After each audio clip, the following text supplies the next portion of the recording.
Apa kabar pemirsa dimanapun Anda berada, berjumpa kembali dalam program TVR 09 bersama saya Zia Ulbar dan juga rekan saya. Dan saya Nazia Sudirja. Dalam 30 menit ke depan kami juga akan sajikan kepada Anda sejumlah berita nasional, khususnya dari sudut pandang DPR RI sebagai referensi Anda dalam memahami dinamika politik, hukum, ekonomi, sosial, dan budaya di Indonesia. Dan pemirsa, inilah TVR 09 selengkapnya.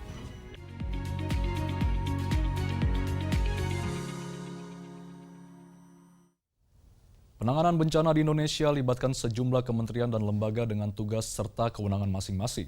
Komisi 5 DPR RI dorong pembentukan kelembagaan tunggal guna penanganan bencana alam agar dapat berjalan lebih cepat. Penanganan bencana di Indonesia masih melibatkan sejumlah kementerian dan lembaga dengan tugas serta kewenangan masing-masing. Kondisi tersebut dinilai memerlukan penguatan sistem komando agar penanganan bencana dapat berjalan lebih cepat dan terintegrasi. Untuk itu, Komisi 5 DPR RI mendorong pembentukan kelembagaan tunggal yang memiliki kendali dalam penanganan bencana. Wakil Ketua Komisi 5 DPR RI Saiful Huda mengatakan, kelembagaan tersebut dapat memimpin penanganan sejak masa tanggap darurat. Kita ingin suatu saat otomatis gitu.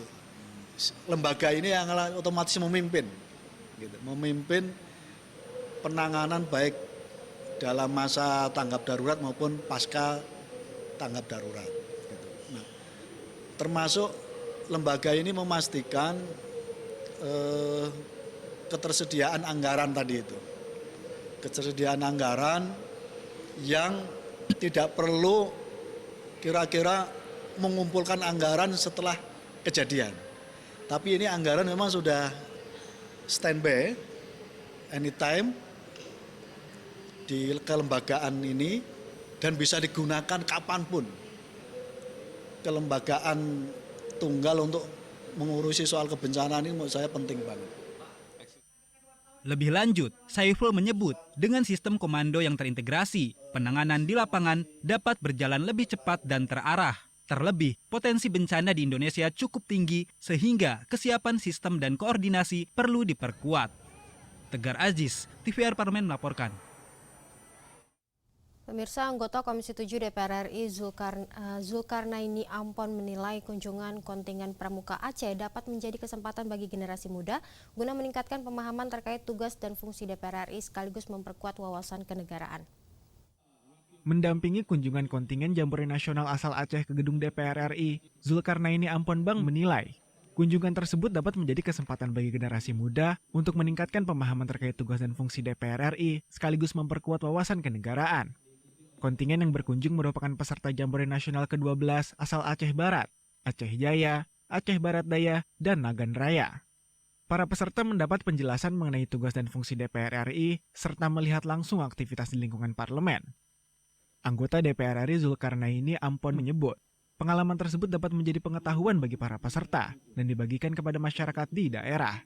Ia berharap informasi yang diperoleh dari kunjungan ini dapat memperluas pemahaman generasi muda Aceh tentang DPR RI. Kita harapkan dengan mereka langsung melihat kondisi di sini di DPR RI, ya. Jadi mereka juga mendapat wawasan. Seterusnya nanti ketika mereka pulang ke daerah kan bisa bercerita sama orang, sama masyarakat kita, terutama di generasi muda. Nah, dia juga mendapat wawasan bagaimana kegiatan di sini, ya kan? Nanti mereka melihat tentu masalah-masalah tugas-tugas DPR bagaimana, ya, bisa langsung dia mendapat informasi dari sini. Ya, kita harapkan seperti itulah, menambah wawasan ya, memperkuat pemahaman mereka. Dalam kunjungan tersebut, para peserta berkesempatan melihat ruang rapat paripurna utama yang digunakan untuk sidang tahunan MPR dan sidang bersama DPR DPD RI. Pengalaman tersebut diharapkan dapat menjadi pengetahuan baru, sekaligus motivasi bagi generasi muda untuk dapat menjadi penerus dan pemimpin di masa yang akan datang. Ferdian dan Rizky, TVR Parlemen melaporkan. Komisi 12 DPR RI tindak lanjuti aspirasi Badan Anggaran DPRD Jambi terkait Participating Interest atau PI Blok Jabung yang disebut baru terrealisasi 7%. Informasi selengkapnya kami hadirkan usai jeda, tetaplah bersama kami di TVR 09.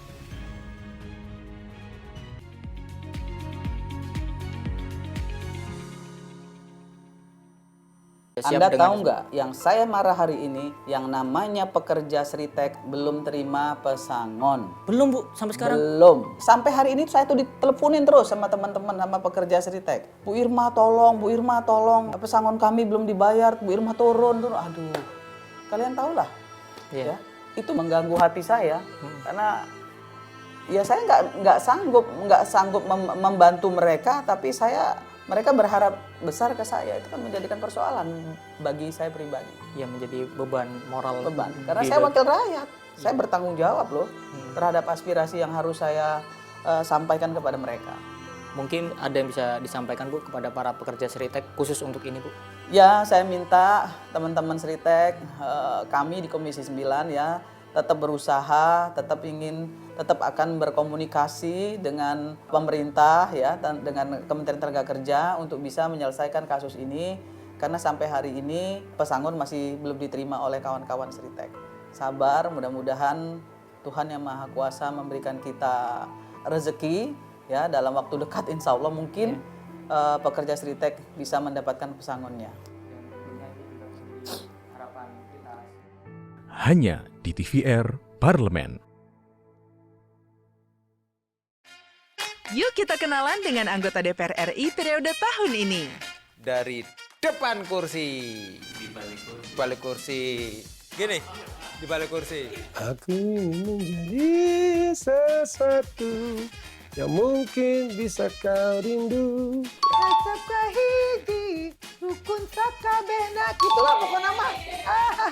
Semakin penasaran kan bagaimana kiprah karir politiknya? Hanya di TVR Parlemen.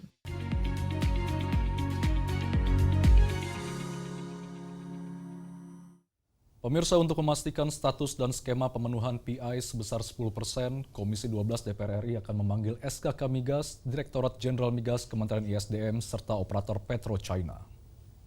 Komisi 12 DPR RI menindaklanjuti aspirasi Badan Anggaran DPRD Jambi terkait participating interest atau PI Blok Jabung yang disebut baru terrealisasi 7%.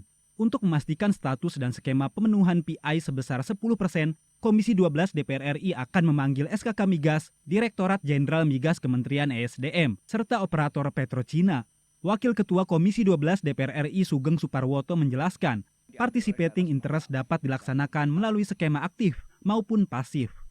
Dalam skema aktif, daerah menyetorkan modal sesuai porsi PI yang diambil, sedangkan dalam skema pasif, kewajiban modal dapat ditalangi terlebih dahulu oleh operator.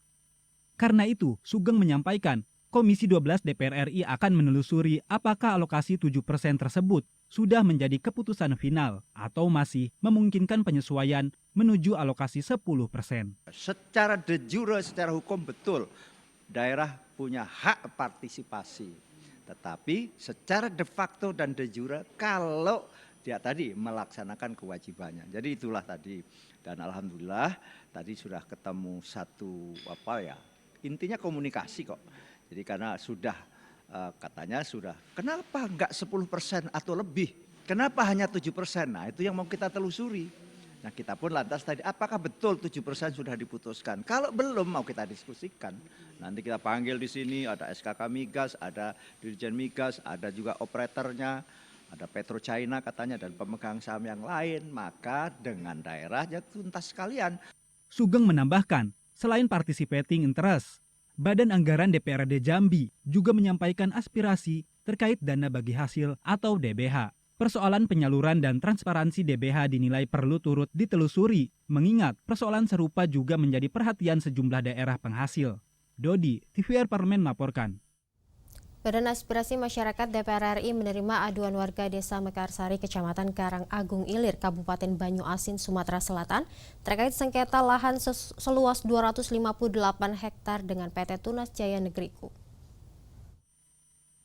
Badan Aspirasi Masyarakat atau BAM DPR RI menerima aduan warga Desa Mekarsari, Kecamatan Karangagung Ilir, Kabupaten Banyuasin, Sumatera Selatan, terkait sengketa lahan seluas 258 hektar dengan PT Tunas Jaya Negeriku.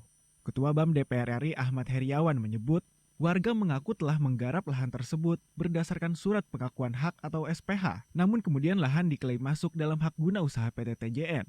Warga desa Mekarsari selama ini mengelola lahan seluas 258 hektar berdasarkan SPH yang diterbitkan pemerintah desa. Namun pada 2017, muncul hak guna usaha yang diklaim mencakup lahan masyarakat. Meskipun lahannya sudah dikuasai oleh HGU, masyarakat masih bayar pajak. Ini pertanda bahwa lahan tersebut tidak masuk dalam izin HGU yang dikeluarkan oleh Menteri BPN. Karena itulah mereka datang ke sini untuk menyelesaikan masalah ini. Nah, penyelesaiannya tentu saja pertama kita akan mengkelirkan nanti di hari-hari ke depan akan bertemu dengan BPN Banyu Asin, BPN Kanwil, BPN Sumatera Selatan. Bahkan kalau memungkinkan kami akan mengundang Pak Dirjen ya, atau yang mewakili Pak Dirjen nanti untuk menyelesaikan masalah ini. Ketika ini clear, maka ya kita harus tegaskan bahwa ini lahan bukan milik HGU, yaitu atas nama PT Tunas Jaya Negeriku. Ya, dengan demikian harus kembali kepada masyarakat. Masyarakat juga terbuka ya. Terbukanya adalah prinsipnya kembali kepada masyarakat. Kalaupun nanti ada usaha pembebasan dari pemilik HGU yaitu PT Tunas Jaya Negeriku, ya tentu saja dengan harga yang wajar atas kesepakatan antara pembebas atau pembeli dengan penjual. Andini dan Fuad, TVR Parlemen melaporkan. Komisi 9 DPR RI minta Kementerian Kesehatan memberikan insentif khusus kepada tenaga kesehatan yang bertugas menangani pasien terdampak gempa bumi di Kabupaten Manggarai, Nusa Tenggara Timur, yang meningkat signifikan beban kerjanya seiring dengan kebutuhan pelayanan medis pasca bencana. Komisi 9 DPR RI meminta Kementerian Kesehatan memberikan insentif khusus kepada tenaga kesehatan yang bertugas menangani pasien terdampak gempa bumi di Kabupaten Manggarai, Nusa Tenggara Timur. Beban kerja para tenaga kesehatan meningkat signifikan seiring dengan kebutuhan pelayanan medis pasca bencana. Wakil Ketua Komisi 9 DPR RI Charles Honoris berharap Kemenkes memberikan perhatian dan dukungan lebih kepada nakes yang bertugas di wilayah bencana. Ia mengusulkan agar tunjangan khusus diberikan sebagai bentuk apresiasi atas dedikasi dan kerja keras para tenaga medis yang berjuang merawat pasien pasca bencana gempa Flores. Di sisi lain, ia juga meminta Kemenkes segera mengerahkan dokter, tenaga medis, dan tenaga kesehatan dari daerah lain untuk membantu pelayanan di Manggarai. Pengiriman nakes dari luar daerah diharapkan dapat menutup kekurangan tenaga medis sekaligus memperkuat layanan dokter spesialis yang dibutuhkan pasien. Tadi selain itu kita juga diskusi ya, ngobrol dengan teman-teman SDM kesehatan yang ada di sini karena mereka sudah atau sedang bekerja keras membantu warga masyarakat yang terdampak gempa bumi, terdampak bencana. Tadi kami meminta kepada Bu Dirjen SDM Kesehatan agar Kementerian Kesehatan memberikan perhatian lebih kepada teman-teman, bahkan kalau bisa tunjangannya bisa diberikan full ya dari anggaran Kementerian Kesehatan. Komisi 9 DPR RI menekankan, dukungan terhadap tenaga kesehatan harus berjalan beriringan dengan pemulihan fasilitas kesehatan. Pemerintah tidak cukup hanya memastikan ketersediaan tenda, ruang perawatan, obat dan alat kesehatan, tetapi juga harus memberikan perhatian dan perlindungan ekstra kepada para nakes, serta memastikan jumlah dan kompetensi tenaga medis mencukupi untuk menangani seluruh pasien. Fajar Ilhami, TVR Parlemen melaporkan. Pemirsa, donor darah merupakan bentuk kepedulian dan solidaritas kemanusiaan yang sangat berarti bagi masyarakat. Oleh karena itu, DPR RI mendorong agar setiap bentuk apresiasi kepada para pendonor diberikan secara layak tanpa menggeser nilai kemanusiaan menjadi kepentingan komersial. Informasi selengkapnya sesaat lagi, tetap di TVR 09.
Pemirsa, apresiasi seharusnya menjadi bentuk penghargaan atas ketulusan para pendonor, bukan menjadi transaksi atas darah yang mereka berikan. DPR RI berkomitmen mendorong sistem donor darah yang berkeadilan, transparan, dan tetap menjunjung tinggi nilai kemanusiaan. Mari kita simak liputan mendalam yang telah dikemas oleh tim redaksi TVR Parlemen dalam segmen Lensa Parlemen berikut ini.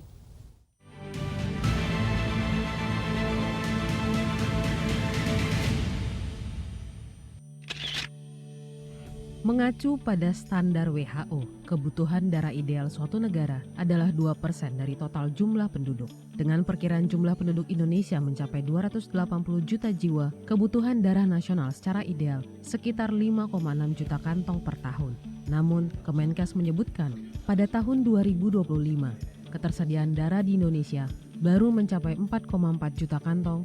Pada Komisi 9 DPR RI, Forum Komunikasi Dermawan Darah dan Komite Donor Darah Indonesia menyampaikan aspirasi terkait perlunya apresiasi dan perlindungan hukum bagi pendonor darah, seperti jaminan kesehatan, dukungan suplemen kesehatan, dan penghargaan Satya Lencana. Anggota Komisi 9 DPR RI menilai wajar jika pendonor darah diberi apresiasi atau insentif dalam berbagai bentuk. Namun, pemberian insentif bagi pendonor darah jangan sampai bergeser menjadi komersialisasi ataupun transaksional.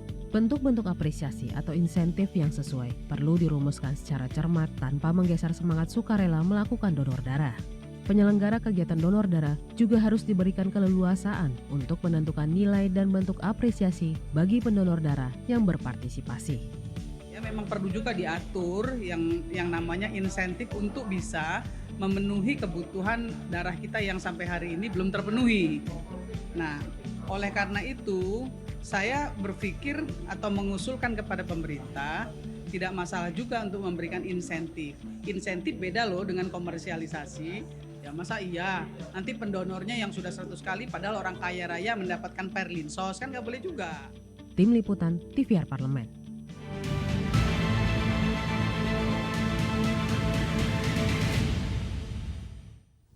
Pemirsa, Beijing merupakan ibu kota Tiongkok yang memadukan kemajuan kota modern dengan kekayaan sejarah dan budaya yang telah hidup selama berabad-abad. Di tengah gedung-gedung pencakar langit dan hiruk-pikuk kota, Beijing masih mempertahankan berbagai warisan seperti hutong, kuil kuno, hingga istana bersejarah.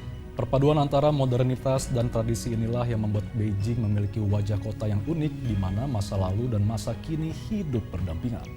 Dan informasinya akan kami hadirkan sesaat lagi, tetaplah di TVR 09.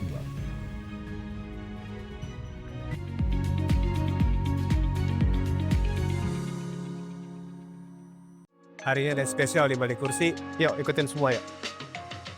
Sedangkan politik itu adalah sebuah pengabdian gitu. Jadi kalau dihitung dari kalau di dunia usaha itu hitungan jelas. Kita modal berapa, operasional berapa, penjualan berapa, untung berapa. Tapi di politik tidak seperti itu. Di politik itu uang kita keluar sekian, kita adalah sebuah pengabdian. Kita tidak memikirkan untuk kembalinya uang itu. Jadi itu sesuatu yang sangat berbeda sekali. Jadi ayah saya itu adalah seorang politisi juga yang hari ini sudah pensiun dari politik.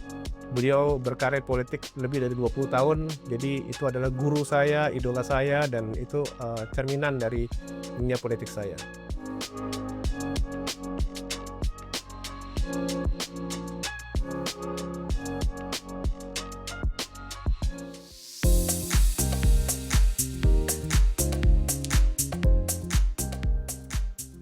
Pilih satu, lari atau sepeda, dan apa alasannya?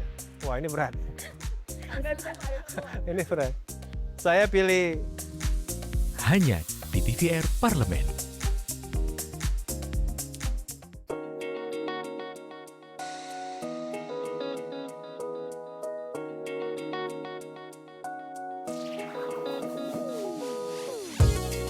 Kehadiran mereka tidak hanya mewakili suara perempuan, tetapi juga membawa perspektif yang beragam serta pengalaman hidup yang unik ke dalam proses pembuatan kebijakan.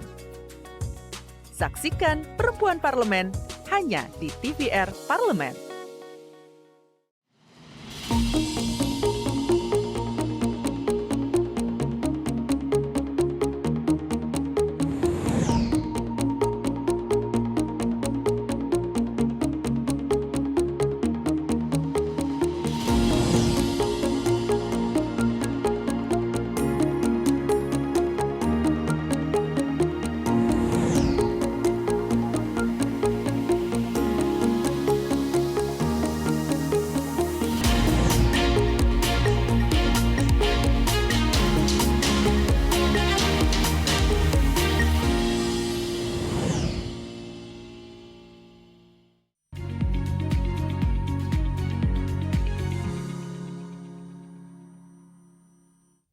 Anda kembali di TVR 09. Pemirsa, hutong menjadi salah satu contoh bagaimana tradisi masih menjadi bagian dari kehidupan sehari-hari dengan jalan-jalan sempit dan rumah-rumah tradisional yang membentuk karakter kota.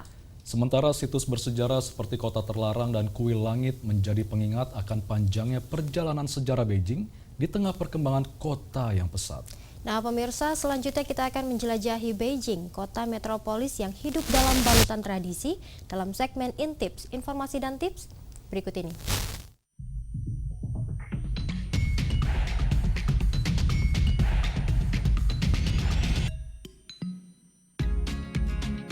Beijing, sebuah kota metropolis yang tidak hanya dikenal sebagai pusat ekonomi dan politik global, tetapi juga sebagai salah satu kota paling populer dan ikonik dari negara Tiongkok.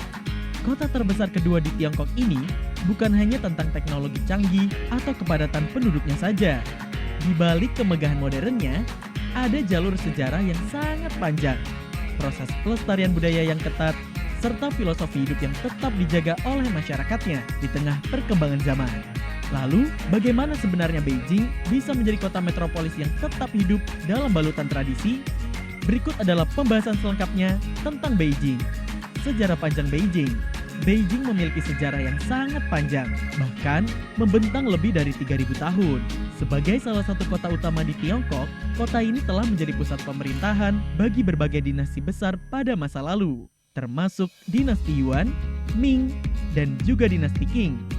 Berdasarkan catatan sejarah, tata kota Beijing sejak dahulu kala memang dirancang dengan prinsip keseimbangan dan kosmologi. Hal inilah yang kemudian menjadi fondasi utama bagi perkembangan kota metropolitan ini hingga sekarang. Kemegahan warisan dunia di tengah kota. Salah satu bukti nyata kekayaan tradisi Beijing adalah keberadaan Forbidden City, atau yang lebih dikenal sebagai kota terlarang.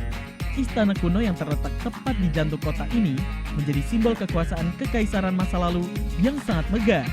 Selain kota terlarang, ada pula Temple of Heaven dan Great Wall atau tembok besar Tiongkok yang membentang di area perbukitan Beijing.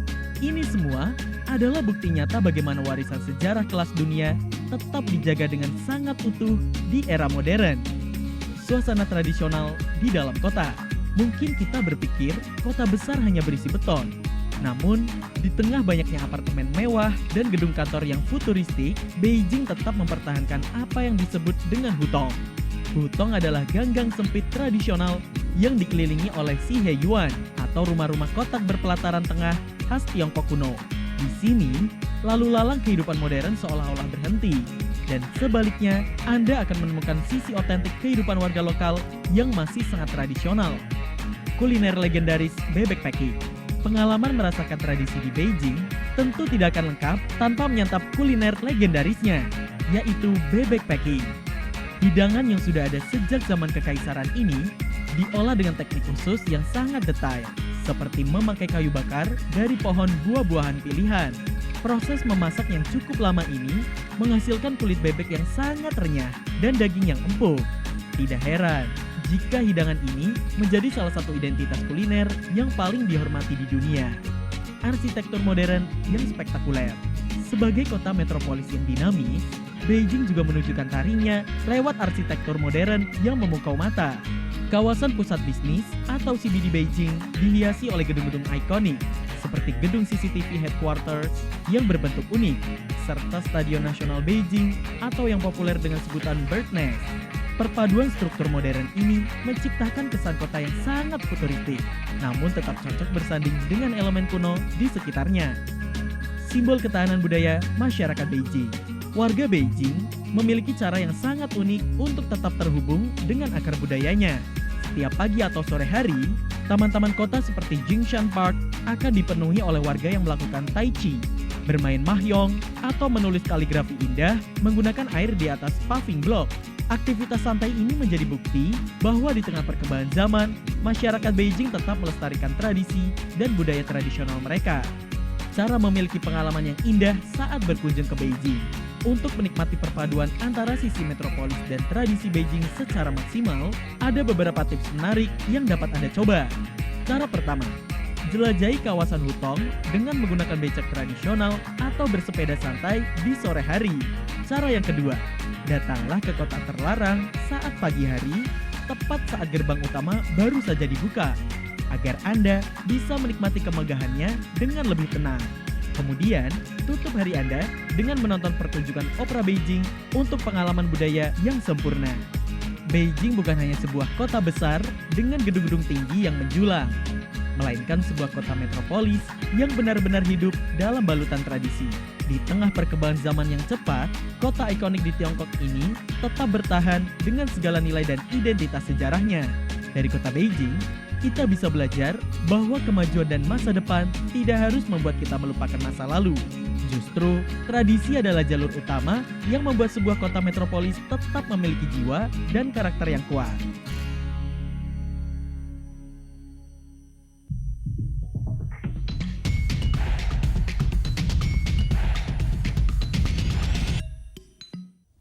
Dan pemirsa, di penghujung acara kami hadirkan agenda DPR RI pada hari Rabu 26 Agustus 2026.